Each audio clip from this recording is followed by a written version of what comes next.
Christopher Price is the Patriots beat writer for the Boston Globe, and he joins us on the Volkswagen Dealers Expert Hotline. Christopher Price, hello, sir. Good morning, Fred. How you doing, man? I'm doing good. It's always good to talk to you. We appreciate it. And big news yesterday coming from the team.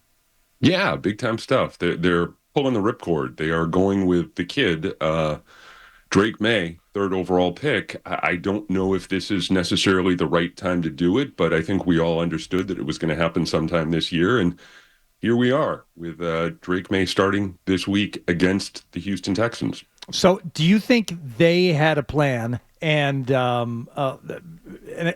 mean that like from the outset, like week 8, week 9. That's what we're looking at, and it's been moved up. Or has the plan been so fluid the entire time there was never a plan in place to put him in, like in any specific week?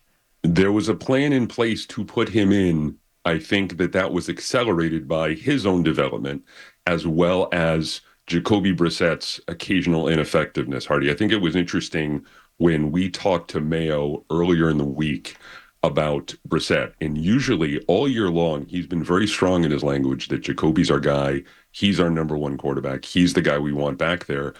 And when Mayo talked about the offensive line, and he said that I thought they played pretty well. You know, they showed some fight. You know, there were some clean pockets. I read that as a bit of a mild indictment on Brissett's kind of occasional penchant for holding onto the ball a little too long. And for me, that was the first time where we saw Gerard start to backtrack a little bit on his public support. So I think the plan was in place. Ultimately, to answer your question, the plan was in place. It's just been accelerated by a couple of different things. Well, I'd like to know what those things are because, honestly, Chris, what I saw from Jacoby Brissett last week is the same thing I saw from him in the first 4 weeks. I mean, nothing was different about the offense yesterday. They run all right. They still can't pass the football. Brissett takes a lot of punishment. Why this game against a very good defense as opposed to an easier opponent in Jacksonville next week in London? That's exactly the same question that I think we're all going to have today when Gerard Mayo steps to the microphone. You look at the next month of games, really, honestly, or you could have done it last week against a banged-up Miami defense. You have Jacksonville in London. You have a home game against the Jets. You're at Tennessee. You're at Chicago. A couple of those are winnable games, and you want to do whatever you can do to kind of give him a clean runway, to put him in some winnable situations. I don't think, at least on paper, there are a lot of winnable situations going into this game unless you're going to hand the ball to Ramondre Stevenson 25 times and take the air out of the stadium and just kind of try to, control the clock and control the tempo. Because like you said, they do a good job running the football. They are moderately successful. Ramondre Stevenson's occasional ball security issues aside, they're moderately successful at running the football. I just don't know why they needed to make this decision this week as opposed to, 4 or 5 other weeks here, down the road. Let's hypothesize wildly why then, which is what I am going to do now. Okay, so the schedule lining up is home game, London game, which is their only standalone game left, and then home game. Mm-hmm. Okay. They were embarrassed in Germany last year, and a lot of people believe that was the last straw for Belichick. I don't know if you're one of them, but certainly that was part of the narrative. So that leads to, do you think that the Krafts were involved in this decision, saying they looked at the crowd in Miami, again, in the Miami game, and they said, we're losing everyone. We got to do something. We got these 3, I mean, not big games, but we have 3 games that are, I mean, what's the Texans game? Well, who are doing it? That's not the D-list crew. Yeah, Kevin Harlan's calling. Okay, so you got Harlan doing that. Yeah, maybe a B-list. Yeah, B-list, and then the Jets game's certainly not going to be a D-list game because it's the Jets. Mm-hmm. So, and especially now with all the chaos there, is that could you see that being part of the reason, or from what you hear, this is a strictly football decision? I think there is a conversation with ownership when you make that change as a head coach or a GM, but I'm going to be fascinated to see. Look, we're going to hear, Fred. We're going to hear the phrase "collaborative" an awful lot today. Mm-hmm. That's what that's the catchphrase that this franchise, the front office, the coaching staff has used really since the start of camp to describe all of their decisions, and that's what they're going to come out and say today. This was a move that it's going to fall on Gerard Mayo's shoulders. It's, we're at a very early crossroads in his coaching career, setting aside everything else that's gone on. For him to be able to be the guy to make this decision in a vacuum, I think it's going to be interesting what he says, how he approaches it, how he handles it. The other guy who I think I really want to talk to today, we're not going to get him for a couple of weeks, as offensive coordinator Alex Van Pelt, because that's Jacoby's guy. They were kind of presented as a bit of a package deal at the start of training camp this spring because they had the background together, they had the history together. Brissett has the history in Alex Van Pelt offense. I'm just it's I'm not going to. They're not going to have to change everything dramatically. We're not going to. We're not walking into a situation where Ben McAdoo, for example, is going to be the new offensive coordinator. But things are going to have to change.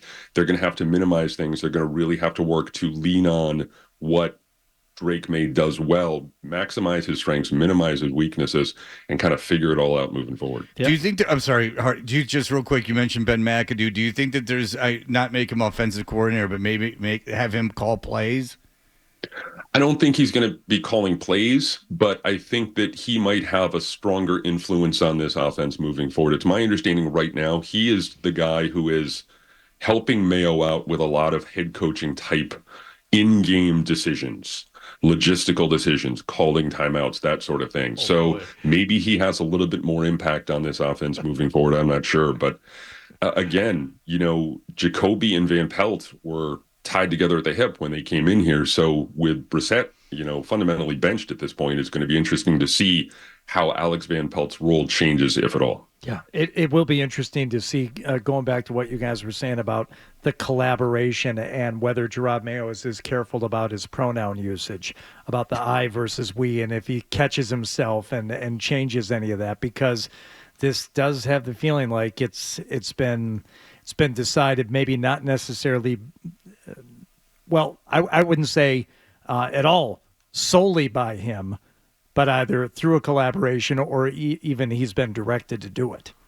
Yeah, and I think, again, I think we saw a little bit of that on Monday, or we heard a little bit of that on Monday from him, where he kind of started to cautiously back away from Jacoby a little bit. So it's my understanding he's been kind of ramping up in the last few weeks. He's been getting more. They're still at the 70-30 split, which is still kind of atypical when you look at a starting quarterback and a backup quarterback. Maye is getting more reps, or got more reps in the lead up to this week as the backup than most backups usually do. But yeah, it's, again, I'll go back to the idea that Mayo, setting aside the very real world implications of what's going on with Jabril Peppers right now, we're also looking at a situation with the quarterback. This is a big crossroads for him very early in his coaching career, and how he responds to this is ultimately going to determine his legacy, at least as it relates to this season. Okay, why make the announcement on Tuesday? My point being, we're used to secrecy. It was ridiculous with Belichick, but why let the Texans know Maye's starting this early in the week? You can only do so much to kind of prevent people from making phone calls or text messages to Adam Schefter. You can't take away everyone's stuff, when you walk in the building. So I think in a perfect world, Mayo would have announced it today. But yeah, I think there is some value in the unknown. I also think the flip side to that is, or kind of piggybacking off that a little bit, I think that there's a little value here in the unknown when you talk about Drake Maye as an NFL starter, because the Texans have an awful lot of film on Jacoby Brissett. They don't have an awful lot of film on Drake Maye, at least as it relates to his work in the NFL. So maybe that works in their favor. Who knows? But I agree with you. I think that they would have been better served by holding on to this until maybe later in the week. But at the same time, this is the world that we live in. It's going to get out, and so here we are. Chris, Evan, real quick, Evan Lazar's mutiny comment is old news, but we haven't had you on since then. Do you think this quarterback change has anything to do with kind of tempering that down in the locker room? No, I don't. I think that the quarterback change right now feels to me like the last major offensive card that they can play, when you're talking about giving this offense, particularly the passing game, a bit of a spark. And the hope is that Drake Maye will, quote unquote, play faster than Jacoby Brissett did. And I think that's going to manifest itself in a little bit more of an up-tempo offense, a little bit more of a quicker passing game. You're also maybe going to see another turnover or two just because he's younger and he's going to get the ball out faster. But the hope is, if you're the Patriots, he kind of gives a jolt to that passing game. and he can do a few things physically that Jacoby Brissett can't do. Because again, it's like the old Joe Judge sweatshirts. No one is coming. It is up to us. With Bourne back on the field, they're not going to make some sort of trade at the deadline. There's no offensive tackle who's coming back to kind of help stabilize the offensive line. It's this group, and this move right here is, at least in their mind, I think, a way to kind of jumpstart the passing game a little bit. Well, there's been upsets in the NFL this year, and if somehow the Patriots with Drake Maye pull off a win in Texans, it certainly would be exciting. I mean, that I will tell you. Yeah, and also too, Fred. I mean, they're going to win a couple more games. I heard you guys talking about this. Was that the worst loss ever earlier in the week? Well, Scott said that. Yeah, but go ahead. Yeah, I think that they're worse, but they're going to, like last year. Like, there was no way they should have beaten Buffalo last year. They're going to back into a couple of wins between now and the end of the season.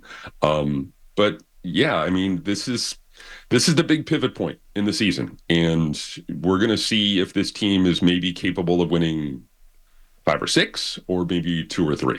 So this team is endlessly fascinating to me, and so I'm excited to get down there to Foxborough today and get some answers. Well, certainly it's good for all of us who talk about this for a living. All right, Christopher Price, read him in the Globe. Thank you so much for the time, sir. Take care, guys. Talk soon. All right, we appreciate it. If you like that clip, and how could you not? Check out more videos from Toucher and Hardy here. Point slightly up and to the left. For more Patriots analysis and opinion, hit this playlist. Point slightly down and to the left. And for the latest from the Sports Hub, download at 985thesportshub.com.